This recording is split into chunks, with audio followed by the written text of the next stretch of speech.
So it's my pleasure to introduce our speaker for tonight, Julie Repper.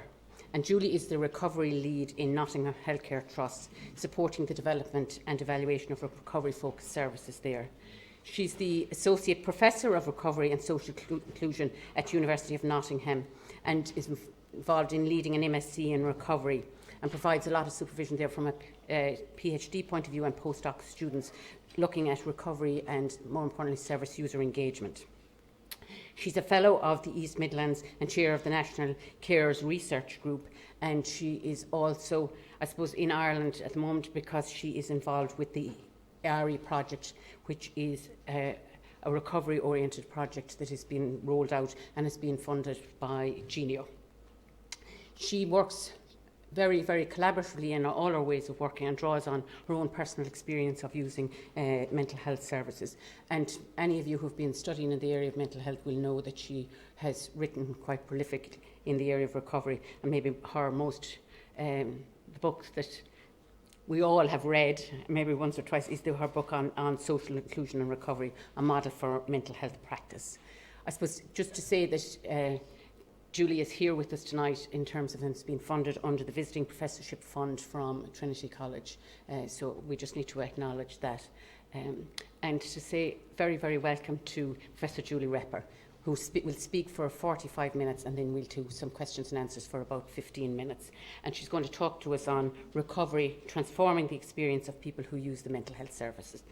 So you're very welcome.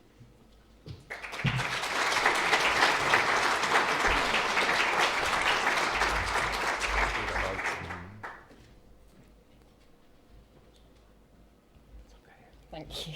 Get some dim lighting now. So, Agnes, thanks very much for that lovely welcome. And it's great to be here. It's not the first time that I've stood at this lectern, in fact. And Mike Watts is here somewhere, and I was speaking with him not so long ago, earlier this year. It's really great to be in Ireland. And I was here all of last week working on a project called ARI, Advancing Recovery in Ireland, which is really looking at how we can support mental health services across a sort of geographical patch. So not just the HSE services, but independent sector services, service users and carers in that patch to really support recovery. And that's going to be the focus of what I'm talking about. I want to place an emphasis on what the recovery means for people who use services and for people who provide services, and think about that. And also think about ways in which the services which we provide need to change if they really are truly to support people's recovery journeys. And to illustrate the kind of changes which might help with reference to the organisation that I work in. Not just what we've achieved, but also what we found particularly difficult and what we hope to achieve in the future. And just finally, to think a little bit about how we can assess the impact of those changes. I suppose the first thing is to just ensure that we're all talking about the same thing here, because as we know, recovery's got many different interpretations and meanings, and it's quite a contentious word. If we spent as long talking about how we could support recovery as we did thinking about whether it was the right word, then I think we might be getting somewhere. Essentially, what I'm referring to here is the framework which has arisen from the narratives of people who themselves have used services and who feel that they themselves have embarked on a journey of recovery. They themselves are very clear about what would support them on that journey. And that framework really takes us away from ideas about professionals eradicating symptoms towards a system in which people are supported to find ways of understanding and managing their own experiences. It takes us away from a focus on problems, deficits, dysfunctions, difficulties, towards enabling people to identify and build on their strengths and their skills in order to achieve their goals and ambitions. And it really is taking us away from that separation of health and social care from everyday life and communities towards a much more inclusive, community development, community capacity building, partnership system with choice and opportunity so that we are all supporting one another to achieve what we all want to achieve. And as such, that framework, which has been put forward, if we start to really study the narratives of people who themselves have experience, does challenge current beliefs about madness in our society. And it really does set up some big challenges for services. And it's those that we want to be thinking about this evening. I think that for those people who are saying recovery doesn't apply to me, there's no way I want to recover those parts of my life that I want to leave behind, or for me recovery isn't possible, I don't feel it's going to be possible to eradicate those symptoms and problems. Recovery for me means cure, and that's not something I can achieve. For those people who are supporting others with dementia, learning disabilities, recovery can be a really difficult word. And I'd suggest that you start to think of this in terms of discovery, because actually this works quite well. For people, it is about discovering ways of understanding what's happened, making sense of what's happened in a way that actually fits into the context of your own life.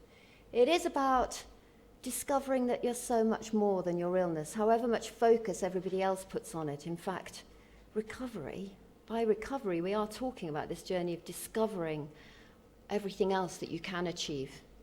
It is about discovering how you can achieve that, how you can live a satisfying life. And it's discovering that although services and professionals can be helpful, you don't need to rely on them alone. In fact, families, friends, local neighbours, and people who have been through similar experience can also be supportive. And I think it is about discovering that those mental health problems, which at the time seem like a real blight, are not totally negative. They're often the other side of something very positive in us. And they can also really help us to be more sensitive and empathic towards other people. And for many people, recovery really only begins when you discover just how much ground you have to make up at the point at which services discharge you and you start to rebuild your life, rebuild relationships, and rethink what you can achieve and how you're going to go about achieving it. Now this slide, that slide's a bit of a problem. That slide actually is, I think it really is my favourite, which is a bit of a shame it's gone through so quickly, because that is the slide which just gives a series of quotes from people who I've asked through recovery courses and asked them, what does recovery mean to you? And for every individual, recovery means something quite different, and it's important to remember that. So on that slide, which just shoots up very, very quickly, it doesn't in fact, it just says things like, for recovery for me means getting a good night's sleep. It means when I stop punishing myself. It's when life doesn't hurt anymore. It's when I can imagine having a good time with friends. And the important thing, the message here is to remember that recovery is different for every individual. And once we start trying to define it in a very distinct way, then we've really lost it, because recovery means something different for every individual. And if we're thinking here around, so what does recovery mean for services? Actually, it means completely changing the traditional focus and the traditional ways of working. So I think that most of us at least remember, if not are currently involved in services which primarily talk about patients in their service. And they see their primary purpose as being to kind of assess people's symptoms and problems in order to make a diagnosis, and to use that diagnosis to inform treatment and to make some kind of prognosis, and then to work out what kind of services and supports might be most helpful. And in these services, which I'd like to think were a thing of the past, but actually are all too familiar, I think, for many of us, we might ask a person about their kind of history, where they've been, what they like, what they don't like. We might ask them what they think they're good at and what they might want to do in the future. We might even ask them about their family and who supports them and who their friends are, what they like doing, their work and leisure, and we might take some interest in their culture and values. But generally, traditionally, we were only interested in those things in order to be absolutely sure that we got that diagnosis right so that we can, in fact, treat those symptoms correctly. Now, we'd like to think that we'd moved on from that, but there are still times, I know for myself, and I think I've only used this example earlier today, you know, when we run recovery courses in the service that I work in, and I occasionally kind of help to run those courses, and people will come in on subsequent weeks and you'll see them becoming more and more sedated and finding it more and more difficult to engage. And when you ask them what's going on, they'll say, you know, I'm just having my medication increase because the aliens are still living outside my bedroom door on the corridor. And in fact, what you can see is the aliens aren't going away, they're not going anywhere, but the person is becoming more and more unable to function.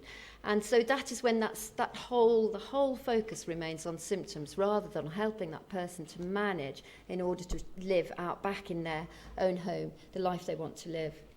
So if we're to work in a recovery-focused way, then we shift into this a completely different way of working. So we're now talking in a recovery-focused service about the person in their life. We're primarily interested in who they are and what they've been up to, what's happened to them, how did they get to where they are now, what do they do for a job and where do they live and what do they like doing in their leisure time, what are their kind of priorities and preferences, what are their strengths, what are their assets, what are their resources, and where do they want to get to, what are their ambitions and goals. And we might ask about their symptoms, their problems. We might be interested in making a diagnosis and determining what kind of treatment might work, what kind of supports to put in place. But essentially, we're only interested in those things if they're going to help them to achieve their goals and ambitions. We're not interested in making that diagnosis and treating their symptoms if those symptoms are not getting in the way of where they want to be, or if treating those symptoms stops them from achieving their ambitions. I suppose the other thing to say about this is that we know that if we help people to identify and work towards, we support them to work towards their ambitions, to do the things that they like doing, then those symptoms and problems which have been troubling them are likely to recede anyway. Whereas if we focus entirely on symptoms and problems, we know that they're very likely not to respond to treatment. That's not uncommon. And even if they do respond to treatment, by that time, the person has lost their friends, often lost their home, often lost their job. So this is a recovery-focused service. And that's what we are, hopefully, you'd all be sitting here saying, that's what we do today. And if you don't do that today, then that's what we're trying to work towards. What we think in the ImROC project, which is what we're doing in our ARI project here in Ireland, is we're trying to work with whole services to try to shift the culture so that we're supporting recovery in every interaction, in every service. And the first thing we need to do is to try to understand how can we have an influence on culture? Well, culture constitutes three things. It constitutes the values of the staff who work there. It constitutes the kind of practices that are implemented and the kind of services which are provided. None of those are enough alone. So we know what it's like to have service structures which are reasonably effective, but actually just the structure alone doesn't change the process which people experience as they enter those services. So we need to think a little bit more around what services, what a recovery-focused culture would look like. And I suppose if we're thinking about recovery-focused values, we need to be thinking about staff who really do believe in mutuality, who really do recognise that they do have things in common with the people who they work with. There isn't a barrier between us and them, but in fact, we share many similar experiences. What we have found helpful in getting ourselves out of a hole, whether that's a bereavement, failing our driving test, a serious physical or mental illness, the people who we help, will support in our work, will also find helpful in getting themselves out of their situations. In England, following the Francis report, there's been a really big focus on compassion. And if we look up compassion, we find that it means shared suffering. So if we are to have a compassionate workforce, I don't see how we can achieve that unless we do recognise that we have got some insights into what it's like to experience the kind of losses, the kind of catastrophes in our life that the people we support do.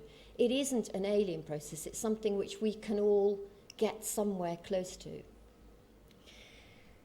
We have to value and believe in the importance of trusting, respectful relationships in which we're honest and transparent about the decisions we're making, around why we think it's important to behave in certain ways, around why we're making decisions about somebody in the way that we do, and about what's influencing those decisions. We have to genuinely believe in the importance of collaboration. One of the fundamental shifts from a traditional service to a recovery-focused service lies in the relationships between people who provide services and people who use them. We want to shift the kind of balance of power, and in doing so, shift the pivot of responsibility so that people feel able to take responsibility for their own well-being. And if we're to do that, then we have to work in partnership. We have to see ourselves as two sets of experts in personal experience and experts in professional expertise. And we come together to work out what's right for that individual through a process of co-production, negotiation, shared decision-making. And perhaps the most important thing in all of this is that we won't even start to work in this way unless we fundamentally believe in everybody's potential to recover, or at the very least to have improved quality of life, to live a fulfilling and contributing life. We have to try to instill hope in other people, and one way of doing that, as people in this room who have hit rock bottom will know, that having people around you who believe in you, who don't give up on you, who hang in there, even over long periods of time, can really, really keep pulling you forward, even at the time when you can't acknowledge it. Very aware of that pull forward from people who just keep on hanging on there. They're there for the long haul. They're there and they keep on being there. I just have to tell you a little story. I was training some peer support workers, people who themselves have been through services fairly recently, and we were talking about hope and how they could work in practice to inspire hope with the people who they were working with. And one of these chaps said, told a wonderful story which really kind of brought the hairs up on the back of my neck. He said when he was in hospital, there was a lad who was hospitalised at the same time as him. He was a young lad in his kind of late 20s, and he said, and this chap had always been a bit of a hero of mine. He said, you know, he was at the same school as me, a little bit older, but he was always good at sports and things, and I always looked up to him. He said, and then when I was in hospital, he'd really got it bad, you know. He wasn't coming through as well as I was, he said. So he said, when I went home, I found out when he was discharged, and I started to visit him. And he said, I went round every Friday, and every Friday I'd knock on his door, and he'd shuffle to the door and open it. And I'd say, you know, hello, how are you? And he said he would never answer. He'd turn round, and he'd shuffle back and sit in this room, curtains closed, in the dark, not a word. And he said, I carried on doing that every Friday. And he said, I quite enjoyed it, actually. He said, you know, because I knew that I was there for him. He knew I was there for him. You know, he didn't want to talk, so I didn't make conversation very much, just ask the odd question. And it was a good break for me. And then he came to this, we were talking in the group, in the training group, and he said, and you'd never believe it, last week I went and knocked on the door. He opened it and he said, shall we mow the lawn? And this peer support worker who we were training said, I couldn't believe it, but you know, all that time I kept thinking, one of these days he's going to come round. Anyway, it had happened the week before, and it's just stayed with me, that kind of, the need to just keep on believing in people. I suppose the other thing about being recovery focused is just valuing difference. And we need those skills, whether we're really valuing people from different cultural and social backgrounds, or if we're really trying to understand people who have very different beliefs from ours, or cope with things in very different ways. We can never fully understand what drives certain people to do certain things. And it would be ridiculous to imagine that we could keep on educating nurses or any other members of staff to always know, so if you come from this culture or this background, this is what you're going to believe in. But actually, in order to be recovery focused, we need to be curious about people. We need to be interested in how they make sense of their world, in what helps them to fit the pieces together, and in where they're coming from. And I suppose, again, just trying to get my head around this. I visited India earlier this year, and they are setting up a recovery college there, and they do work in incredibly innovative ways because they really haven't got a penny. There is a lot of voluntary work going on and a lot of kind of home support coming from within the local communities. But if you ask them, they're the kind of epidemiology of their sort of mental illness is very similar to here, and the impact of treatment is very similar to here. And yet, if you ask them to explain what's happened to them, then people will talk very seriously about the fact that at a moment of weakness, a spirit has jumped into their body and possessed them in some way. And there are all kinds of different variations on this. We heard a lot of stories about seeing a black cat, which reduces your strength and your resistance and your resilience, and so then a spirit can possess you or whatever else. And the treatment for these things was, we saw exorcisms, we saw Ayurvedic medicine, we saw traditional healers tying kind of banana leaves and things around people's head, and we also saw ECT and medication. But the thing is, it didn't seem to make much difference in terms of impact. The important thing is that we understand how people make sense of what's happened, what they believe, and we help them to make the choices about what will work for them. Of course, we have to highly value safety, and it would be, in terms of recovery, people think that, we can be very gung-ho about this, but in fact, we need to look at safety from all its angles.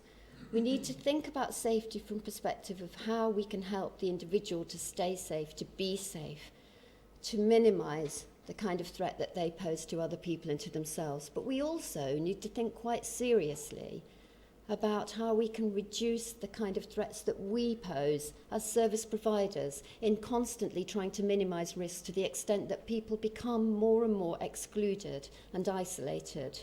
And if we constantly minimise all risks, then they lose all confidence. There is this kind of learned helplessness, this real lack of confidence in taking risks, in being brave and bold and pursuing their own lives. So we need to think about and recognise all threats to safety. And finally, and importantly, I think we need to value equality, inclusion, empowerment, the kind of things which really the rights of individuals to have the kind of information, education, to have their rights recognised and met, whether that's through information, education, through making certain roles available to them, through reducing discrimination and stigma. So we've thought about values, but we also need to think about the practices in this recovery-focused culture. And once again, there isn't time or it isn't the place to think about every single one, but really prioritising in a recovery-focused service certain ways of practising. Active listening, something which we probably originally heard of through kind of Rogerian approach, is incredibly important. This isn't just hearing what people say, it's actually listening and demonstrating to them that we have understood what it is they're trying to tell us.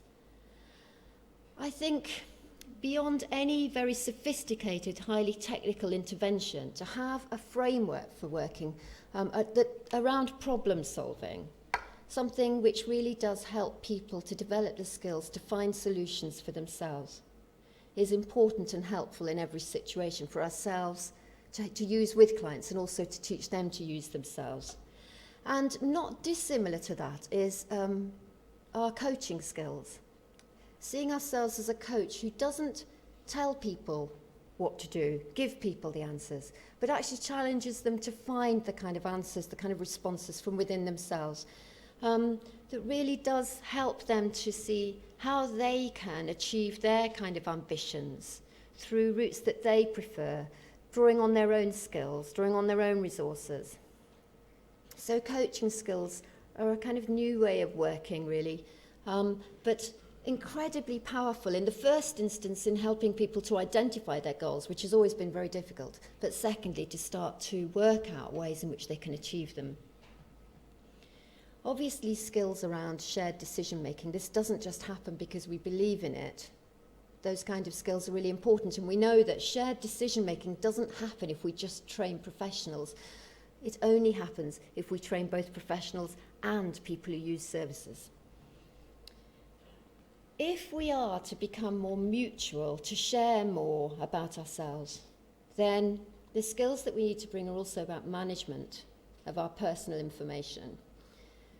What are we going to say about ourselves, to whom, when, how? How are we going to judge how much to say? They're important decisions, and they don't, again, happen automatically.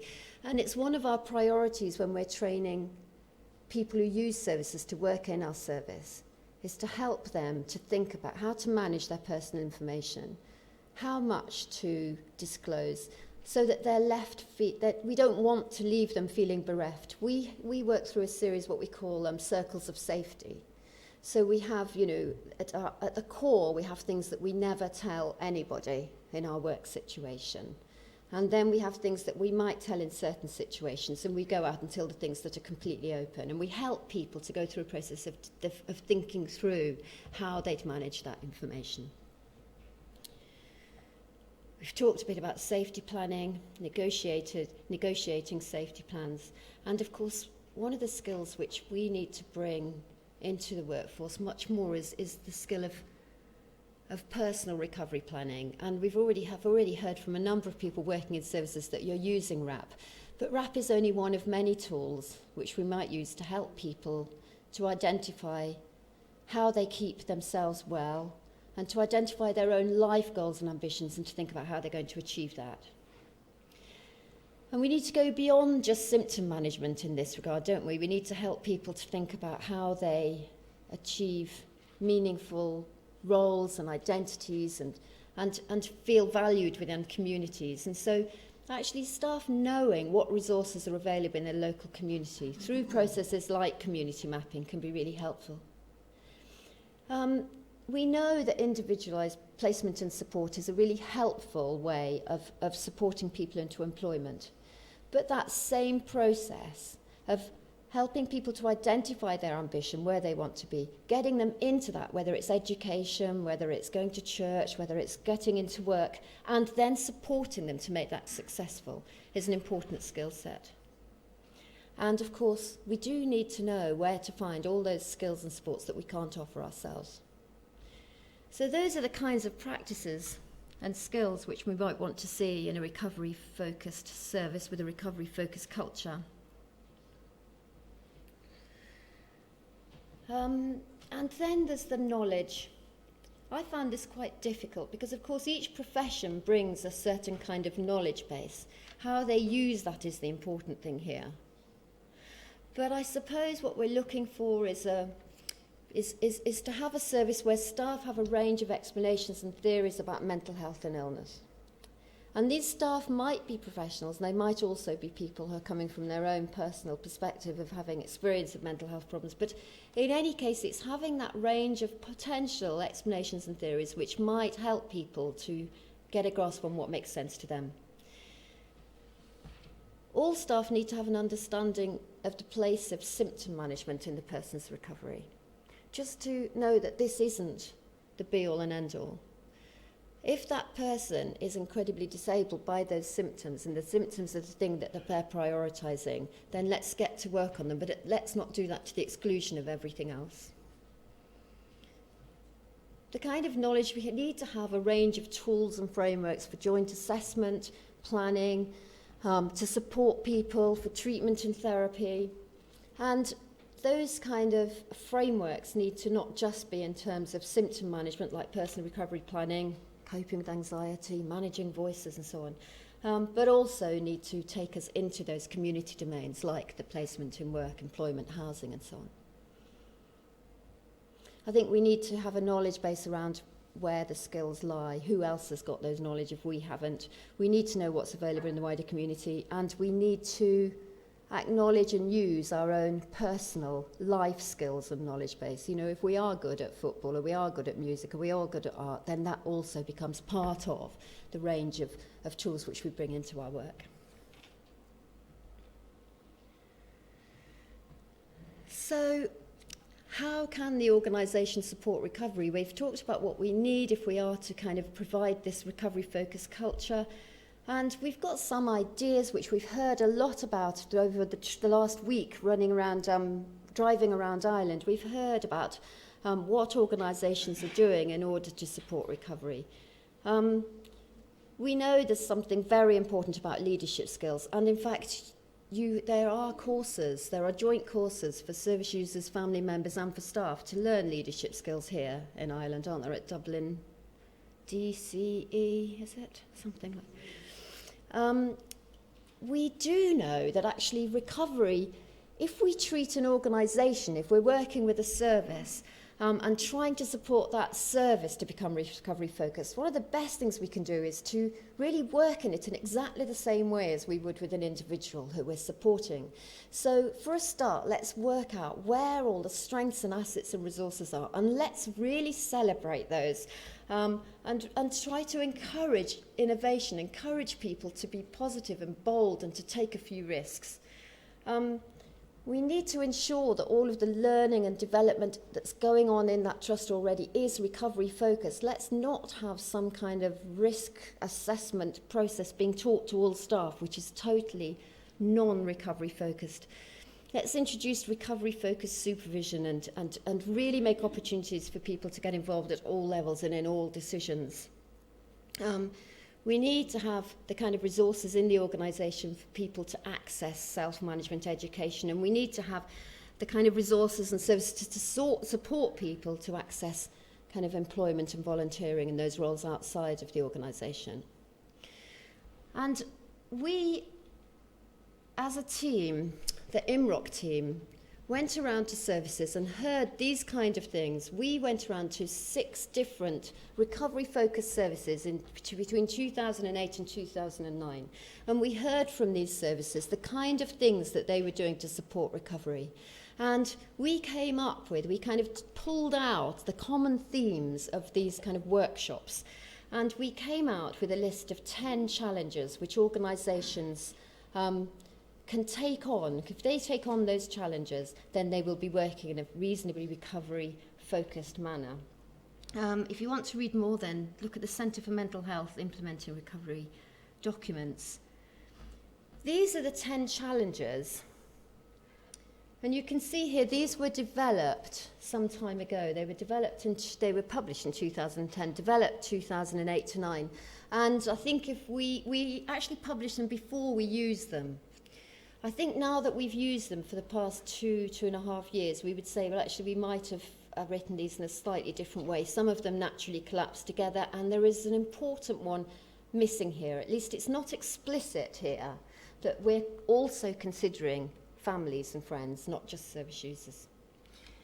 I'm not going to take you through these individually now, because what I want to do is to go through these one at a time and just talk about the kind of things that we're starting to do under these headings in the trust that I work in. So the first one, which is really the goal of all 10, is to change the nature of day-to-day interactions and the quality of the experience of people using the service. And the ways in which you can start to think about doing this is to think about, first of all, ensuring that all staff understand what is meant by recovery. And for example, in the trust that I'm on, we do have all of our staff now receive recovery training on an annual basis. And as I explained earlier, this training is based fundamentally on a notion that all of us have experience of recovery, and actually whatever we're recovering from, there are certain things which we will find particularly supportive and helpful. And it works every time. If you co-produce, co-deliver, co-receive training and recovery, you won't be able to put a hair between people who've recovered from mental health problems, people who've had a profound bereavement, people who've had relationship breaks up. It will be the same sorts of things that people find really useful in their recovery. In terms of creating this changing this qualitative experience, actually supporting reflective practice through supervision is really important. So introducing recovery-focused supervision kind of templates. Making sure that personal recovery plans are available to all service users so that everybody is offered the opportunity to work their way through a personal recovery plan, if possible, alongside a peer, whether that's a volunteer peer or a paid peer support worker, but somebody who themselves has experience of working with their own personal recovery plan can be really helpful. One of the things that we do is we have a nominated recovery lead in every single team. We have 60 clinical teams, and we have a recovery lead and a recovery champion identified in each. A recovery lead is a professional member of staff. A recovery champion, they're the service users. They've written their own job descriptions. It's they have to fit it in on top of their day job, really. But they're really responsible for local leadership, for really influencing and inspiring their local team to take on that challenge of recovery. And we also have, every team has a recovery implementation plan where they rate themselves against good practice benchmarks, and they work on 2 or 3 challenges each year.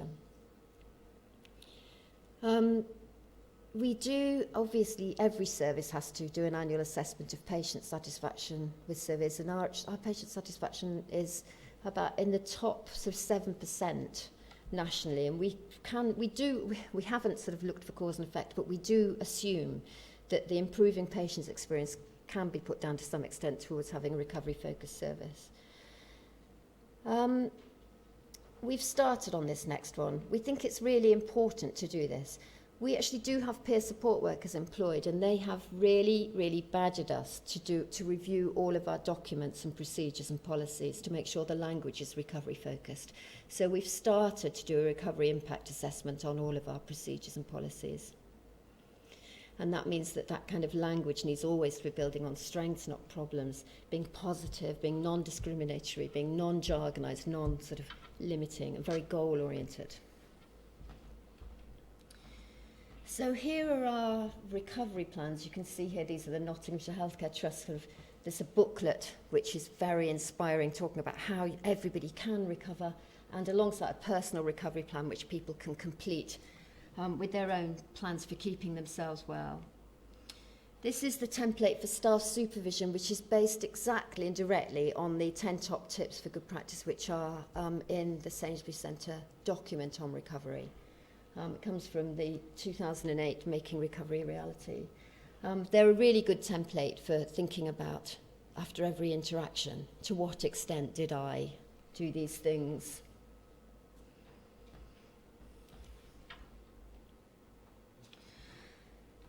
So the second one which we've got here is ensuring organisational commitment, creating a culture, the importance of leadership. And actually, to some extent, this is really overlaps a lot with the first one. And I think if we were to rewrite these, we'd probably collapse the 2 of them.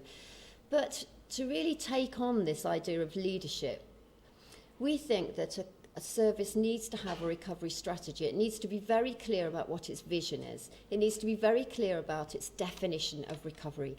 And that definition needs to pervade all of its kind of goals. So its business plan, its mission statement need to be based on this recovery. So in ours, it's, the purpose of this trust is to help people to live the lives they wish to lead.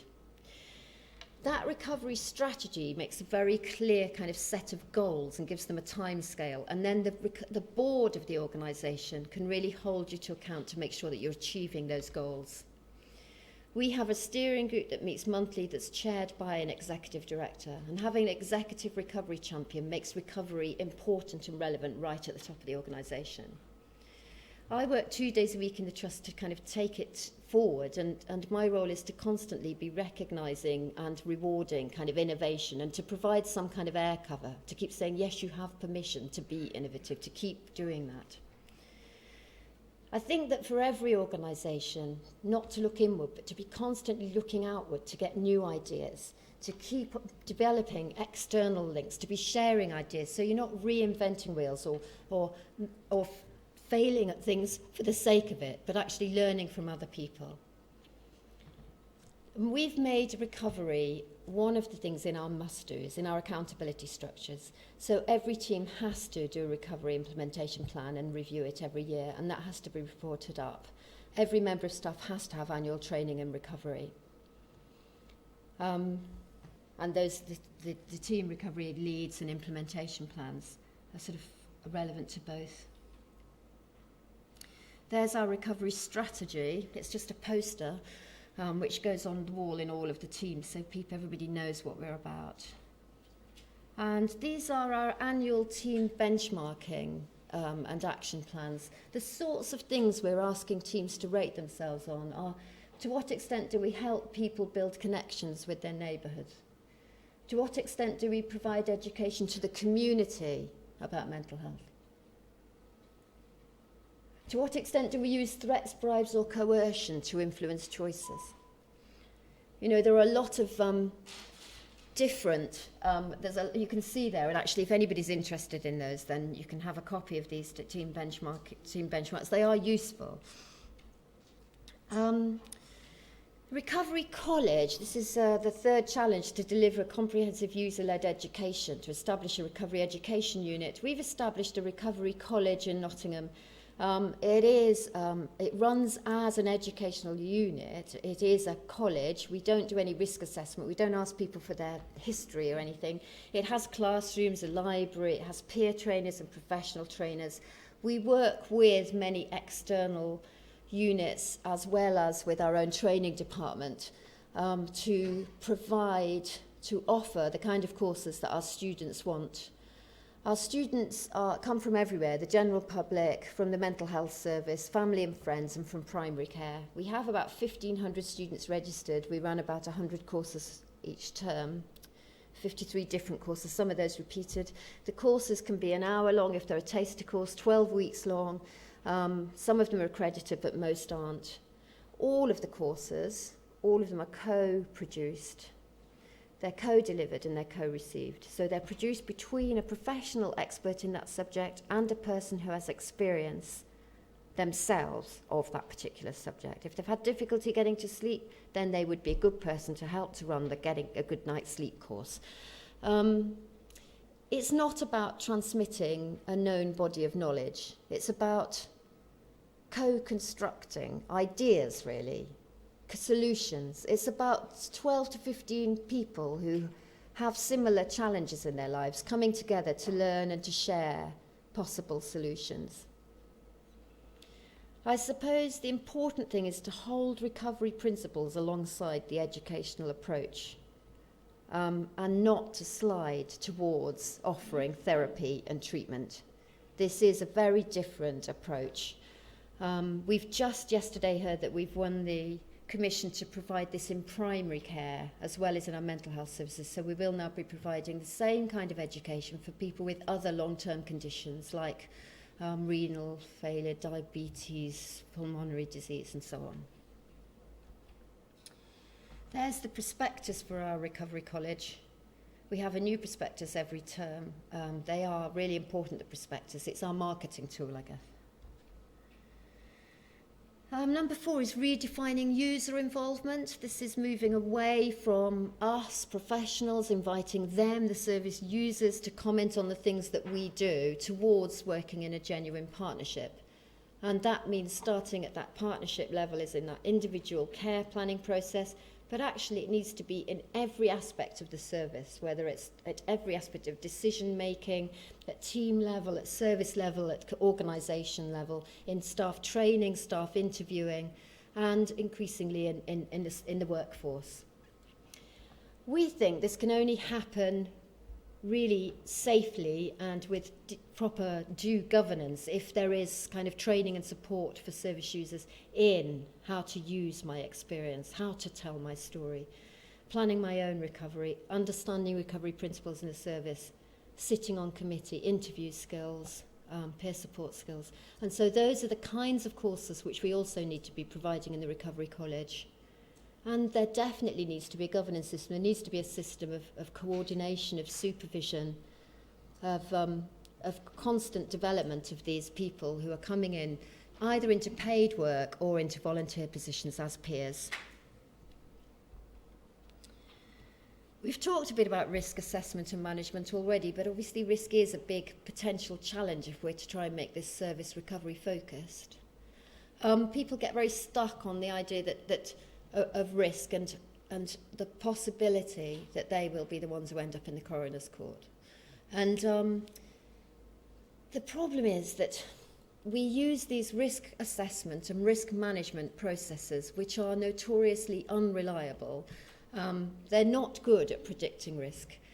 A relational kind of risk assessment, a negotiated safety plan, have been shown to be more effective in enabling people to honestly tell you when they feel unsafe, when they want some more support. And so we need to be changing really from this kind of formal, quite distant risk assessment towards a very close, relational, negotiated safety plan. We need to think not just about safety issues associated with the risk that they pose to others, but also around the safety issues associated with long-term institutionalisation and isolation. And we need to be encouraging staff and service users to take more risks, really, in order to move forward in their lives.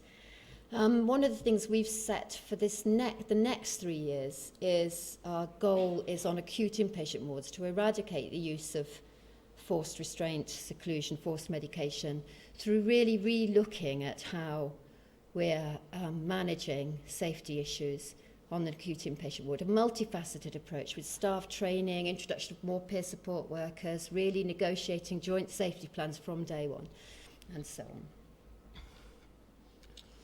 We also have a statement in our trust, which has been approved by the board, which actually provides backup support for, particularly this is for psychiatrists. So the trust is fully committed to the recovery agenda, as such recognises the importance of positive risk-taking as part of service users' personal journeys into mental well-being, personal growth and resilience. There's a careful balance to be struck between promoting autonomy, creating opportunity for change and recovery through positive risk-taking, whilst remaining committed to the frameworks within which we practice, such as safeguarding, the Mental Health Act, Mental Capacity Act legislation. This balance should be pivoted around collaboration and patient-centredness. It is acknowledged that in engaging in positive risk-taking to promote recovery, there is some potential for adverse outcomes. However, engaging in responsible safety planning is our responsibility, or something. It's supported by the Trust. That statement alone has actually done a lot to free psychiatrists to feel that they have got that kind of cover, that kind of protection if they want to move forward and be bolder. Increasing personalisation and choice. This is really talking about person-centred care and support. It is about encouraging people to move out of segregated, excluding mental health services into communities of their choice. It is about, rather than us prescribing what's good for people, helping them to make decisions for themselves. It's encouraging people to think about what will help them, rather than always sticking with what evidence might tell us would help. So it's about making this personal, not just this standard, one standard fits all. Now, transforming the workforce is essentially about ensuring that we do continue to employ professionals to provide the highly skilled therapies, treatment, to create those kind of relationships with people who feel very safe and confident in mental health services. It's about working with professional education institutes to influence pre-registration, training to ensure that that is recovery focused. It's about employing people with a range of life experiences to support recovery. People who have all kinds of different interests, who come from different cultures and backgrounds and parts of communities, so they can help people into social roles, relationships and activities. And probably primarily, and this is the thing we've focused on a lot, is it's employing people with their own experience of mental health problems to provide peer support. We do know that peer support is at least as effective as professional support. And it appears in most studies that have been done, and admittedly there aren't a huge amount, it is more effective than peer support. And a paper due to be published in the Centre for Mental Health coming out soon is going to demonstrate that if we employ peer support workers in addition to the workforce, then they actually save us 3 times their salary in funding, in inpatient bed costs.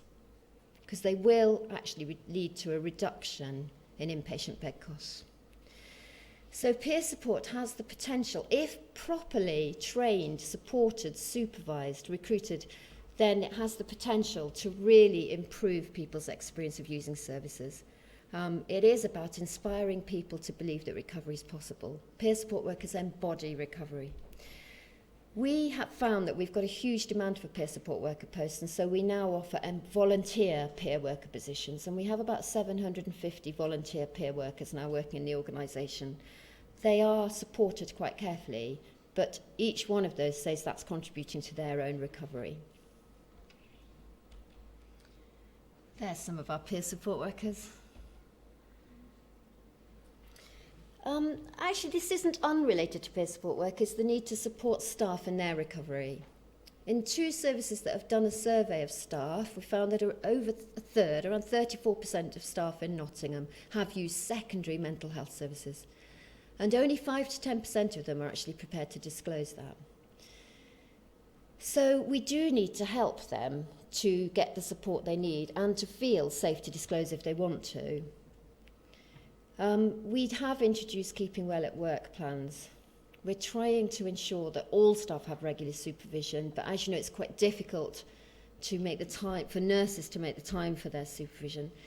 We have ensured that counselling is available for staff who need that kind of support, particularly following traumatic events.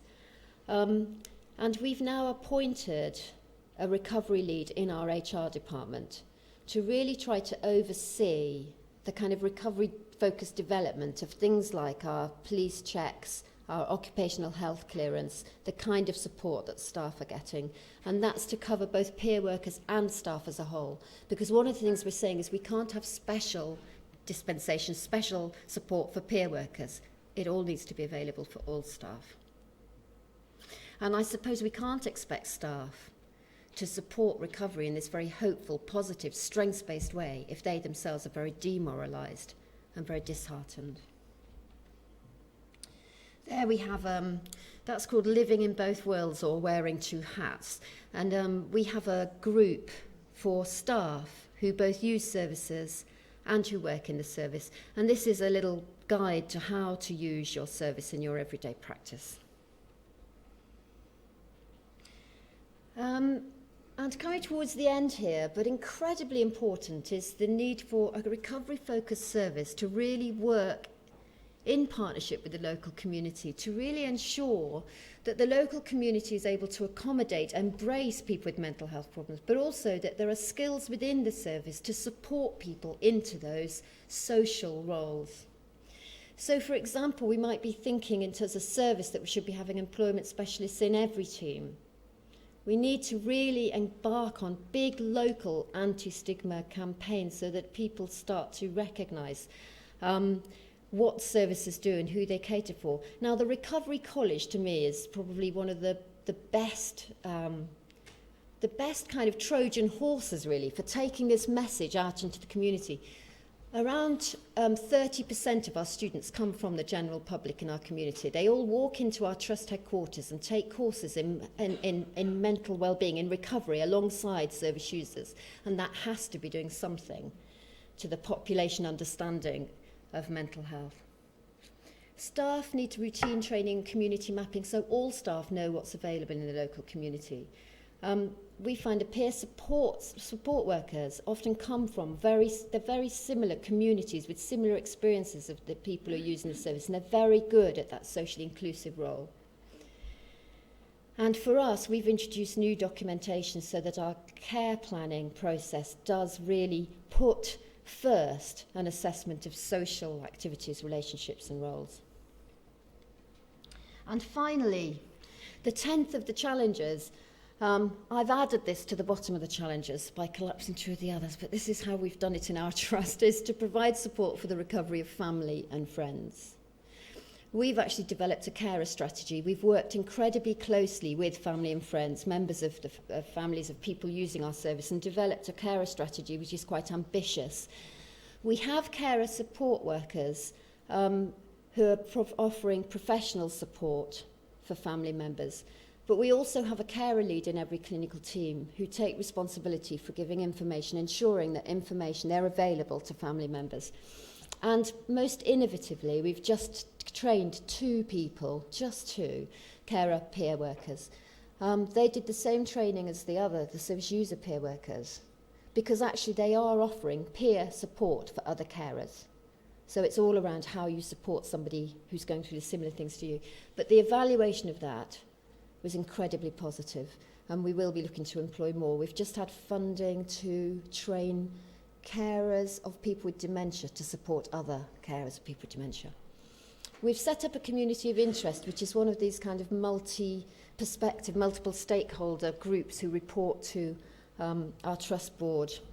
And also we have a dedicated range of courses at the Recovery College just for family and friends. Having said all that, I would say that this is one of the areas that we're very weak at.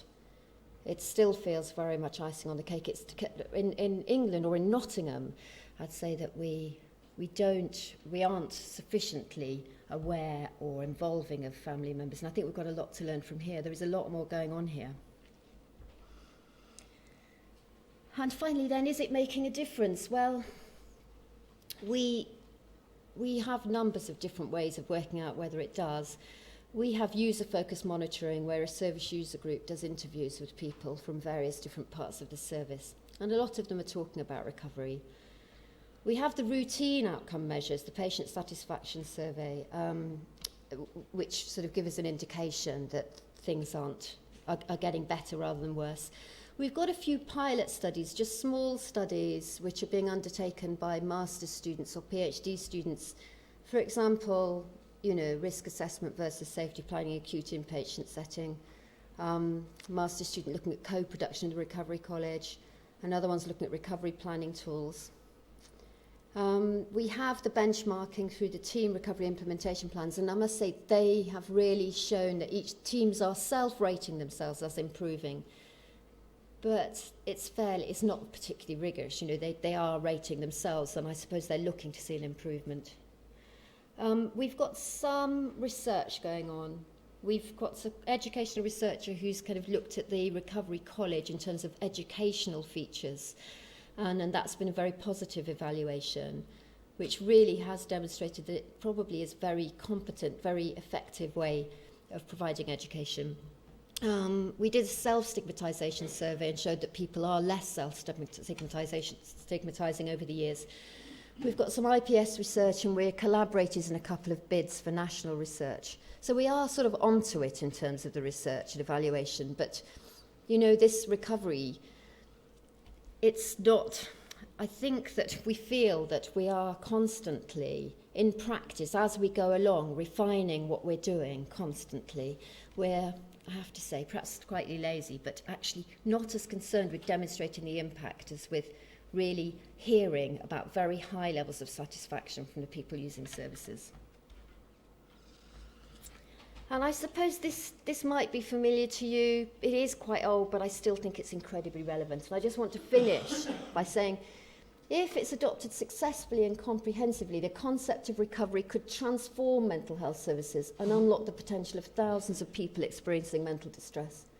Services should be designed to support this directly, and professionals should be trained to help people to reach a better quality of life. this will mean substantial change for many organisations and individuals. And I think if I just say one final word, it is to say that this is an enormous change. We're being hugely ambitious here, but the fact that it's so big is not an excuse not to take on this challenge. I think it's worth doing. Thank you.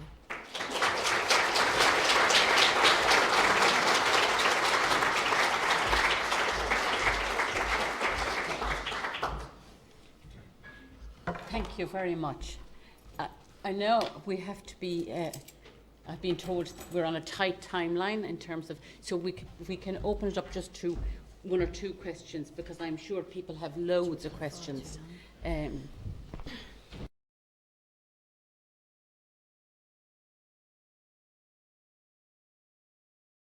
think it's the getting leadership throughout the organisation to change the culture from top to bottom. I'd have to take two. One would be transforming the culture by doing all that stuff around leadership and team training and staff training and trying to get the strategy in place, you know, that stuff. And the other is, I have to say, it's the Recovery College, because that's a place where you really can train and support peers and staff. Yeah.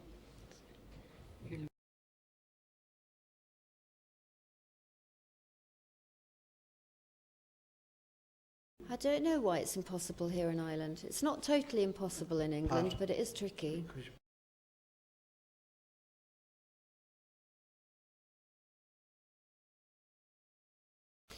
Yeah, Recovery Star has been tried and tested, and actually it is, although it's a useful tool in an individual level, it's good at engaging individuals. It has been shown not to be very reliable or useful in terms of measuring changes in a service.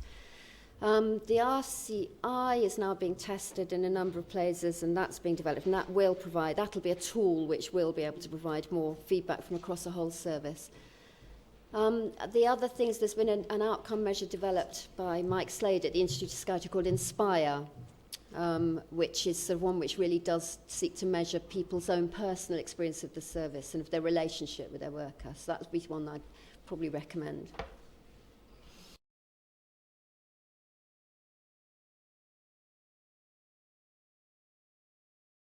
Well, actually, all of the professional bodies in England, the Royal College of Psychiatry, the College of Occupational Therapists, the Royal College of Nursing have all very clearly and explicitly put recovery as a priority in their training.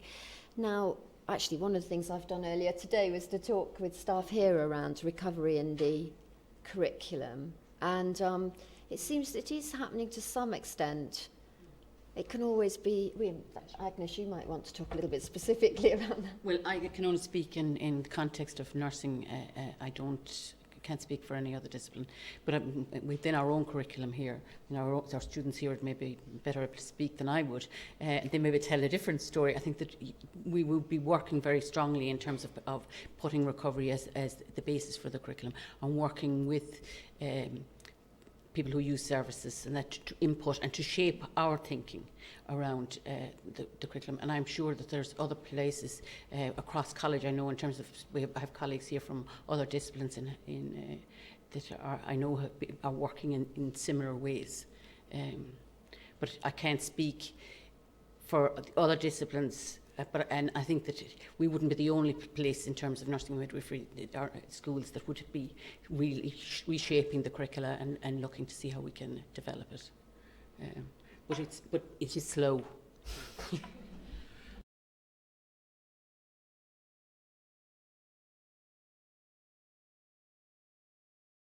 Well, one of the things that we're doing, I guess, the ARI project, the project that we're working on, we're doing much the same as we would if we were working with an individual. We're kind of saying, look, come together and look at this range of different practical ways which have worked for other people, which might work for you, because they will improve the experience of both the people who use the service and their family and friends. Now, we're saying that to a group which comprises families and friends and professionals from different professions and independent organisations, and hoping that by hearing this together, by sharing it within their own organisation and across with another 6 or a total of 7 different organisations, that they will start to make some plans and generate new ideas and new confidence to move forward. And I take on board what you're saying. You know, things aren't all right with families over here. They might be more visible, more included than in England, but what you're saying is that it's not all right. We need to bear that in mind.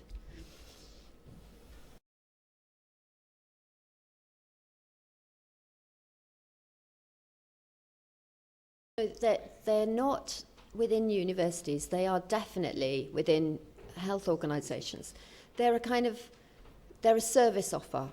They're kind of an alternative to treatment and therapy. If people are ready to go to university, are able to engage with university courses, then they can be supported into university. But this is a different kind of offer, really.